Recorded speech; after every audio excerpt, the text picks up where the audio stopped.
وەک لە هەواڵەکانیشدا هاتبوو وا بڕیارە سەرژمێری لە سەرتاسەری عێراقدا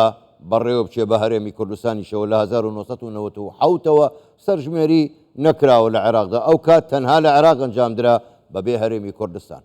ئەخۆ ئامانج لەم سەرژمێریە چییە؟ ئەوەیە وەزارەتی پلاندانانی عێراق بکەوێتە خۆی و قۆڵی لێ هەڵماڵێ و ئیتر نەخشەی تەواو دابنێ بۆ خزمەتکردنی خەڵکی عێراق، یاخود ئەمە دوایین هەڵقە یا دوایین پیلانە لە تعریب و بە یەکجاری ناوچە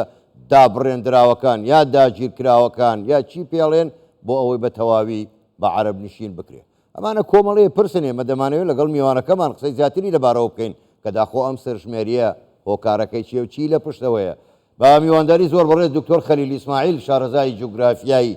دانیشتوان ڕاستەوخۆ لە ستودیۆی ژووری هەواڵ لە لامان میوانە کاک دکتۆر زۆر بەخێر بێن گەلێک سوپاس بۆ بەشداریکردنیشتان لەگەڵمان جارێکی تر لە ژووری هەواڵی کوردستان 24 بەخۆ دەزانی لە 1997ەوە سەرژمێری لە عێراق ئەنجام نەدراوە و کاتە بەس لە عێراق لە هەرێمی کوردستان نەکرابوو. بەڵام پرسیارەکە ئەمەیە بە شێوەیەکی گشتی خێرە ئێستا ئەیانەوێ سەرژمێری ئەنجام بدەن چی لە پشتەمەوەیە؟ پێشەکی سپاسان دەکەم. لە ڕاستی مەسئلەی سەرژمێری شتێکی زۆر گرنگە لە هەمووی دنیا. دەوڵەتانی عالم زۆر گرنگی ئەیە بە ئەم مەسئلەکە و وەختێکی محدد داناوە. مەتەرەن هەیە دەوڵەتێکی هەر 5 ساڵ جارێکی ئەکا، دەوڵەتێکی هەیە دەوڵەتان هەیە هەر 10 ساڵ جارێکی ئەکا. مهم ئەم مەسئلەی سەرژمێری مەسئلەیەکی ئەساسیە، نەک بۆ بزانی ژمارەی دانیشتوان چنە، بەڵکو زۆر تەفسیلات ئەم سەرژمێرە پێشکەش ئەکە بۆ دەوڵەت بۆ حکوومەت، هەم لە ڕووی سیاسی، هەم لە ڕووی اقتصادی، هەم لە ڕووی کۆمەڵایەتی، لە ڕووی سەحا، لە ڕووی تعلیمەوە، لە ڕووی مەسائلێکی تر. لەبەر ئەوە سەیرەکەین دەوڵەتانی دنیا زۆر احتیمامەکە. تەنها عێراق مەسئلەی سیاسی دەرەجەی یەکەم بەکارێنی. چۆن؟ تا 1987 حکووماتی عێراقی سەرژمێری کرد لە عێراقەوە، بەتایبەتی مەتەلەن باسی کوردستانەکەین. بۆچی لەو فترەیە بەس بە مستەمڕی ئەحسا کرا؟ چونکی کوردستان ئەو سەردەمە وەزعی نالەبار بوو، ظروفێکی ناتەبیعی بوو، عسکەرتاری دائما لەو منطقەیە دەربەدەر کرا و خەڵکەکانە هاتنی عەرەب بەردەوام بوو هەل لەو فترەیە. لەبەر ئەوە حکووماتی عێراقین نەترسا پێ خۆش بوو سەرژمێری بکرێتەوە تاکو ئەو واقعە ناتەبیعی بۆ خەڵک دەرەکرێتەوە لە عینی کاتیشە استفادەی خۆیەکە. بەڵام لە دوای 1970 وەکو جەنابەت ئیشارەی یابوو سەرژمێریکی تر کرا دوای 10 ساڵ. بەڵام ئەو کاتە ئەو فترەیە هەر سێ پارێزگاکانی هەرێمی کوردستان لە ژێر دەسەڵاتی حکوومەتی عێراقی نەبوو، مەحروم بوو لەو سەرژمێریە. بەڵام ظروفێکی طبیعی بوو، وەزعێکی طبیعی بوو، خۆزگە ئەو کاتەیشە سەرژمێری بکرێتەوە بۆ کوردستان. کاک دکتۆر بەڕاستی پرسیارمان زۆرە، من هەوڵە دەم زۆرترین پرسیار لە جەنابەت بکەم، جەنابەت پسپۆر و شارەزای لەو بوارە. باش من دێمە سەر ناوچە داگیرکراوەکان کەرکووک و ئەو ناوچانە، با لەوە گەڕێن کە زۆر گرنگە مەسەلەی سەرژمێری لە هەموو ڕوویەکەوە. مەترسی ئەم سەرژمێریە لەسەر ئەوە چییە؟ چونکە خاڵێکی تێدایە مەسەلەی نەتەوە نانووسرێت، ینی ئەم جارە ئەو نەتەوەی تیادا نیە. وەرخۆشت دەزانی تعریب لە سەردەمی بەعض زیاتر وەکو لە هەواڵەکەشدا هاتبوو زیاتر لە 92,000 عەرەب هێنراوەتەوێ. پێ دوانێ ئەم سەرژمێریە هەر بە یەکجاری بۆ ئەوەیە کە بڵێن ئەو ناوچانە هەر هەمووی عەرەب نشینە و کەمیەکێکی کوردی زۆر کەمیتیایە؟ بەڕای من ممکنە طرحەکەم غەریبە بێت، بەڕای من سەرژمێرەکە ناکرێتەوە. هەر وەکو ساڵانی پێشوو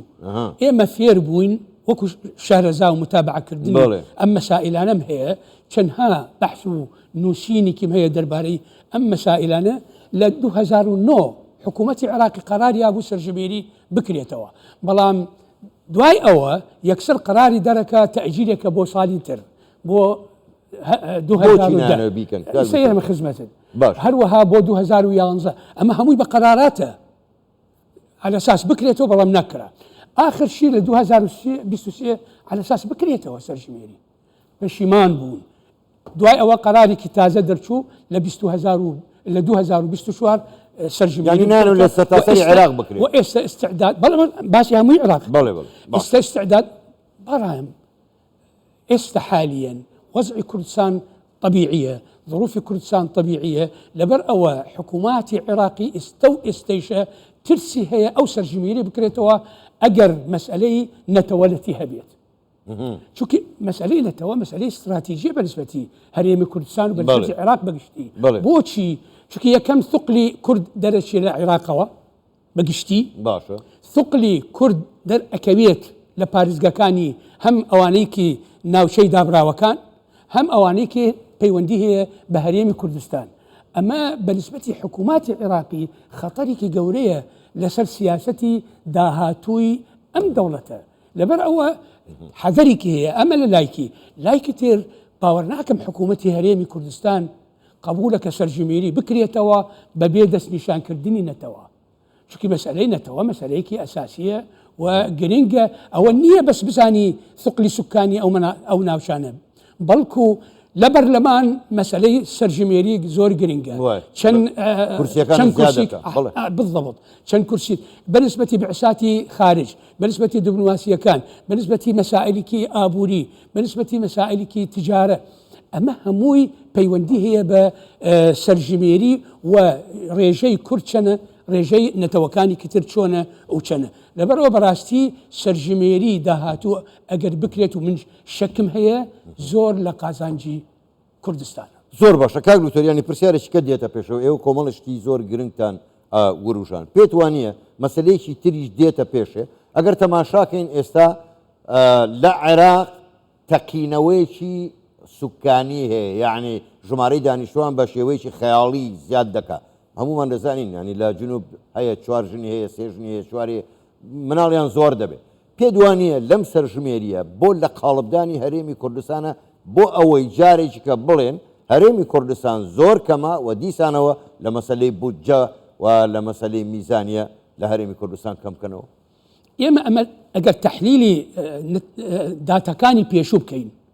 اويكي لهشتا وحوتو حفتا وحوتو شستو بينجو او فتريكي وضعي كردنا لباربو جناب ازاني دربدر كرابون تهجير كرابون تسفير كرابون انفال كرابون ام داتانا بهر همو حال لقل واقعي كرد ناقنجيتوا واتا واقعي كرد لروي جمارة لروي دابش كرديني جغرافي زور زياترة برسترة لويكي استلجي دسلاتي حكومتي عراقي واتا اما قد ترسمان نية اويكي جنابة فرموي راسلك تحديك عرب حزك شنجينيكي بيني عرب حزك منال زياتر بلام لعيني كاتشة او حالته بردوام نية استا لدواي بيشكوتوي عالم وبتابتي العراق استأجر يك نمونه بو جناب بينهم لشلكان وبنجاكان جماري ريجي دانشتواني جند سطا هشتابو واتا ريجي دانشتواني الشاركان سطا بيسبو است حاليا ببيشوانيه است حاليا جندكان كزياتر او كي جناب اشاري ابوي لجندكان زياتر تشنعك واضحة است جندكان سطا بيست العراق بلكو سطا هشتات لدوري هشتا ريجي دانشتواني عراق لشاركانا ام خطرك بوشي والنية بمرجيك اجر سرجميري كي ريكوبيك كرا ومسألي نتوا بكاري نابو وتداخلاتي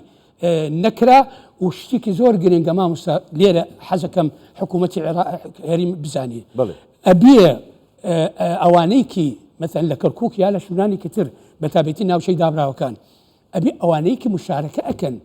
لا سرجميرية كردبن أبيه خلقي أو شاربن أجر عربن أجر كردبن أجر تركمان بن أبيه لبنجاو حوت بكار بينن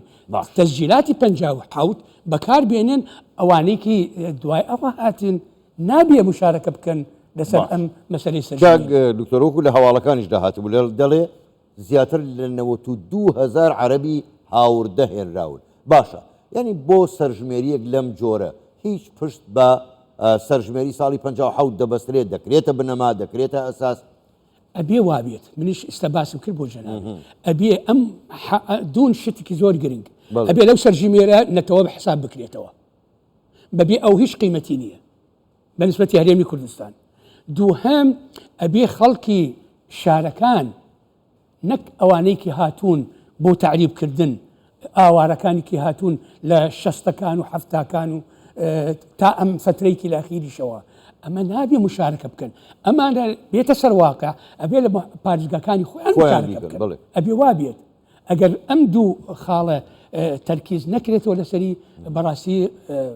خەتەرە گەورەیە ئەمینی لەسەر ناوچەی دابراوەکان کاک دکتۆر کاتم زۆر کەماوە ئەگەر بە کورتیش وەڵام دێ سوپاس دەکەم ینی با لە هەموو حاڵێکە بڵێن ئەگەر سەرژمێریش بکرا بەڵام بە بێ جێبەجێکردنی مادەی 140 مەترسی گەورەی لەسەر کورد وەکو پێکاتەی کورد نابێت مادام نیەتی پاک نییە هیچ فایدەی نییە کە بۆچی لە دستوری عێراقی 2005 قرار یابوو ئەبێ لە خلال 2 ساڵ لە بینی 2005 تا 2007 ئەبێ مادەی 140 جێبەجێ بکرێتەوە لەو ساڵانە تا ئەمڕۆ ئەیبینین حکووماتی عێراقی بە هەمووی حکوومات خۆیان دوورەخەن لە تەنفیذکردن و دەستنیشانکردنی ئەم مادەیە واتە ئەمانە قەناعەتیان نییە بە مادەکە و ئەبێ ئێمە حکوومەتی هەرێمی کوردستان ڕەچاوی ئەو مەوزوع بکەین زۆر باشە دەست خۆش زۆر بەڕێ دکتۆر خەلیل ئیسماعیل شارەزای جوگرافیای دانیشتوان گەلێک سوپاس بۆ بەرداریکردنتان لەگەڵمان سوپاس بۆیەوە شەوتان باش